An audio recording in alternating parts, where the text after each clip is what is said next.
இவ்வளோ அவார்டு தர்றீங்க, முதல்ல இந்த மாதிரி ஆளுங்களுக்கும் அவார்டு கொடுங்க சார். இந்த மாதிரி பொண்ணுங்கள்லாம் ரொம்ப அபூர்வம்.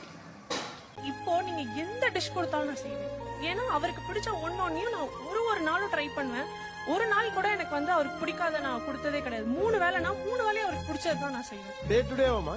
டே டு டே. ஆக்சுவலா இப்படி பண்றதுல உங்களுக்கு என்ன மகிழ்ச்சி கிடைக்குது? எனக்கு இதுலதான் ஹாப்பியா இருக்கு. குடும்பத்தை நேசிக்கிறவங்க பெரும்பாலும் குடும்பத்துக்கு ஏதோ ஒரு வேலை பொருளாதார ரீதியா உதவி பண்ணணும்னு நினைப்பாங்க. நீங்க அதை சூஸ் பண்ணாம குடும்பத்துல இருந்து எல்லாரையும் நான் கவனிச்சுக்கிறேன், எல்லாரையும் சந்தோஷமா இருக்கேன், அதுதான் என்னோட விஷ். என்ன சொல்றீங்க? 2025ல் இந்த மாதிரி பொண்ணுங்களாம் இருக்கீங்களா?